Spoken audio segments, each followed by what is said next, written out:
مفهوم کلیدی اینجا هوش هیجانیه یا همون EQ و این فقط یک کلمه مد روز نیستا. تحقیقات گلمن نشون میده که برای رسیدن به موفقیت هوش هیجانی 2 برابر مهمتر از IQ و مهارت‌های فنیه. فکرشو بکنین، این یعنی یه برگ برنده فوق‌العاده.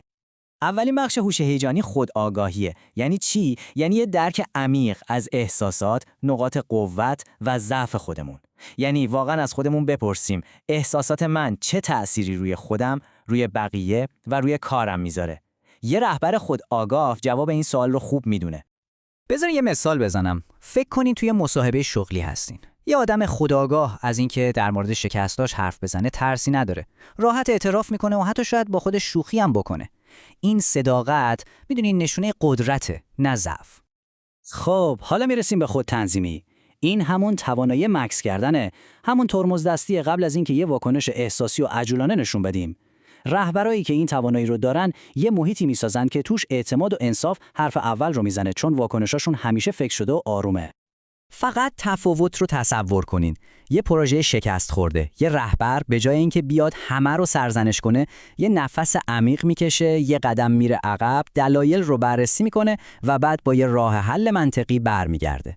این کار نه تنها بهره‌وری رو بالا میبره، بلکه جلوی یه فرهنگ مسموم مبتنی بر ترس رو هم میگیره. خب بریم سراغ همدلی. و اشتباه نکنین، همدلی فقط این نیست که آدم مهربونی باشیم، نه. همدلی یه ابزار استراتژیکه، یه ابزار حیاتی برای اینکه بفهمیم تو سر بقیه چی میگذره و بتونیم تصمیمای هوشمندانه تری بگیریم. این داستان واقعاً قدرت همدلی رو نشون میده. تصور کنین یه تیم مشاوره آمریکایی تو ژاپن. مشتری ژاپنی ساکت و هیچ چی نمیگه. تیم آمریکایی فکر میکنه کار تموم و پروژه رو از دست دادن. ولی رهبر تیم با همدلی اون سکوت رو یه جور دیگه تفسیر میکنه. میفهمه که این سکوت نشونه بی‌احترامی نیست، نشونه تفکر عمیقه. و همین درک ظریف باعث میشه کل پروژه رو برنده بشن. و بالاخره میرسیم به مهارت اجتماعی. اینجاست که همه اون مهارت‌های قبلی، خودآگاهی، خودتنظیمی، همدلی به هم گره میخورن و نتیجه میدن.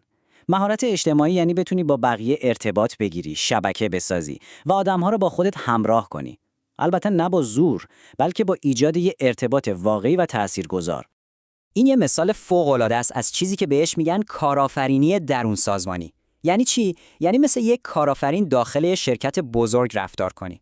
این مدیر رو ببینین، هیچ بودجه یا قدرت رسمی نداره، ولی با استفاده از مهارت اجتماعی و شبکه‌ای که ساخته، از بخش‌های مختلف آدم جمع میکنه و یه پروژه بزرگ و نوآورانه رو به سرانجام میرسونه. این یعنی نفوذ واقعی.